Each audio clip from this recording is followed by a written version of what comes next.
سید ولد آدم خیر الانام، اس پہ لاکھوں درود، اس پہ لاکھوں سلام۔ نحمده ونصلي على رسوله الكريم، اما بعد فاعوذ بالله من الشيطان الرجيم، بسم الله الرحمن الرحيم۔ قل فيهما إثم كبير ومنافع للناس وإثمهما أكبر من نفعهما، صدق الله مولانا العظيم۔ محترم حضرات اور ملت اسلامیہ کے غیور نوجوانوں اور گلشن سراجی کے مجتہد طلباء، جس دور سے ہم اور آپ گزر رہے ہیں وہ سائنس اور ٹیکنالوجی کا دور کہلاتا ہے۔ آج قدم قدم پر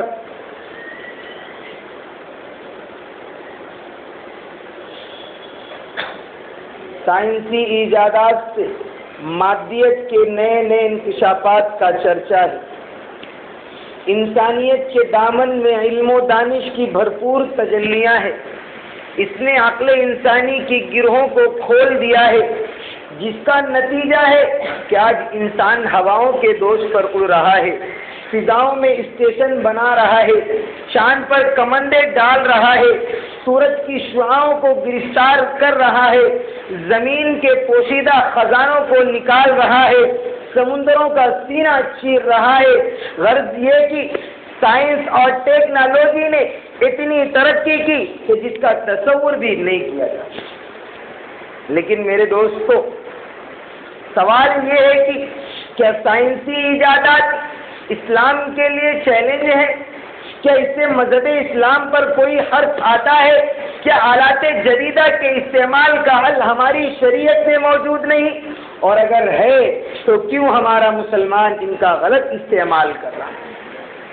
میں آلات جدیدہ اور موبائل کے استعمال کا مخالف نہیں ہوں، مگر اتنا ضرور کہوں گا، اسمہما اکبر من نفعہما، اس کے منافع تو مسلم ہے پر ان کے ضرر کا بھی انکار نہیں کیا جا سکتا۔ آج جو دنیا میں فحاشی و عریانیت، بے حیائی و بے پردگی کا دورہ ہے، اس کی بنیادی وجہ ان آلات جدیدہ کا فروغ ہے۔ شیطان انسان کے ہاتھ میں ٹی وی، موبائل، کمپیوٹر اور انٹرنیٹ دے کر مطمئن ہو گیا ہے۔ تجربہ اور تحقیق سے بآسانی اندازہ لگایا جا سکتا ہے کہ آج 70% سے زائد فحاشیاں محض اس بنیاد پر وقوع پذیر ہو رہی ہیں کہ آج باقاعدہ ٹی وی اور موبائل پر فحاشی و عریانیت، بے حیائی و بے پردگی کی تعلیم دی جائے۔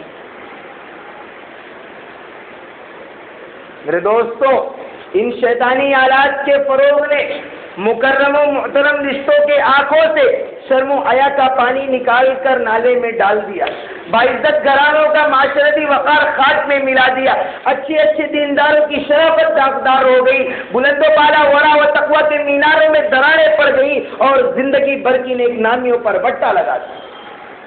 اگر آپ مسلم معاشرے کا جائزہ لیں تو آپ کو معلوم ہوگا وہ معصوم بچے جن کو قرآن سننے سے وجد آتا تھا، جن کی زبانوں پر لا الہ الا اللہ کی صدائیں ہوتی تھی، جن کو مسجدوں میں راحت ملتی تھی، جن کو تلاوت کلام اللہ میں سکون ملتا تھا، آج انہیں میوزک سے وجد آتا ہے، گانوں میں مزہ آتا ہے، موسیقی میں سکون ملتا ہے۔ چھوٹے چھوٹے بچے کانوں میں ایئر فون لگائے گانے سنتے اور جھومتے ہیں، ڈانس دیکھتے اور ناچتے ہیں، کارٹون دیکھتے اور ایکٹنگ کرتے ہیں۔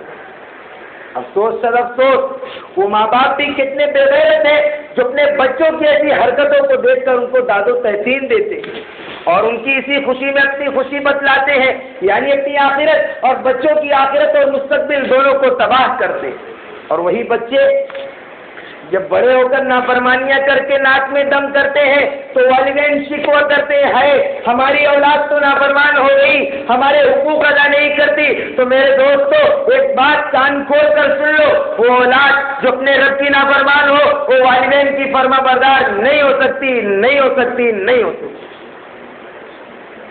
خواجہ محمد اسلام نے کیا ہی خوب کہا تھا، تبلے کی تھاپ پر، باجے کی آواز پر، گھنگرو کی جھنکار پر اور پیسہ کی آواز پر ناچنے والی ماؤں کے وطن سے طارق بن زیاد خالد بن ولید اور محمد بن قاسم جیسی شخصیات پیدا نہیں ہوتی، بلکہ خطا کار، بدکار اور نافرمان ہی پیدا ہوتی۔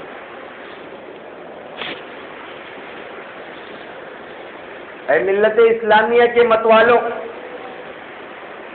گلی گلی، سڑک سڑک پر سنیما بینی کے اڈے، ہائی ٹاکیز ہمارے نوجوانوں کو تباہ کرنے کے لیے کافی، لیکن دشمنان اسلام کے ارادے اس سے بھی زیادہ خطرناک تھے۔ وہ چاہتے تھے کہ ہر گھر فحاشی و عریانیت کا مرکز بن جائے، رشتوں کے تقدس کی پامالی ہو، فحاشی و عریانیت کا چرچا عام ہو جائے، نہ بھائی بہنوں کا احترام رہے، نہ ماں بیٹیوں کا امتیاز رہے، نہ باپ بیٹوں کا فرق رہے۔ اس لیے ان دشمنان اسلام نے ٹی وی، موبائل اور دیگر آلات جدیدہ کو ایجاد کیا۔ لیکن اے مسلمانوں، تم سمجھ جاؤ، یہ یہودیوں کی سوچی سمجھی سازشیں ہیں، تم ان سے آگاہ رہو، ان سے اجتناب کرو۔ روایت میں آتا ہے کہ میری امت بنی اسرائیل کے قدم بہ قدم چلے گی، حتیٰ کہ بنی اسرائیل میں کسی نے اگر اپنی ماں کے ساتھ اعلانیہ زنا کیا ہوگا تو میری امت میں بھی ایسے افراد پیدا ہوں۔ اور ایک دور وہ بھی آئے گا کہ لوگ اپنی ماں کے ساتھ اعلانیہ زنا کیا کریں گے، اور شاید کہ وہ دور آ چکا ہے، اعلانیہ نہ صحیح لیکن خفیہ طور پر تو ہو ہی رہا ہے۔ ابھی حال ہی کا واقعہ ہے، دلی میں ایک باپ اپنی بیٹی کے ساتھ 2 سال سے منہ کالا کر رہا تھا، جب بیٹی عاجز ہو گئی تو اس نے رات کو فاش کر دیا۔ میرے دوستو، یہ واقعہ اپنی زبان حال سے چیخ چیخ کر کہہ رہا ہے کہ اے مسلمانوں، اگر تم اپنے بہو بیٹیوں کی حفاظت چاہتے ہو، اگر تم اپنے ماں بہنوں کے ناموس کی حفاظت چاہتے ہو، اگر تم چاہتے ہو کہ تمہارے ہاتھ تمہاری ماں بہنوں کے گریبان تک نہ پہنچے، تو تم اپنے گھروں سے ٹی ویوں کو نکال دو، ناچ گانوں کو چھوڑ دو، فلم بینی چھوڑ دو، مغرب کی گندی تہذیب کو چھوڑ کر اسلامی شریعت کی خوبصورت تہذیب کو اپنا لو۔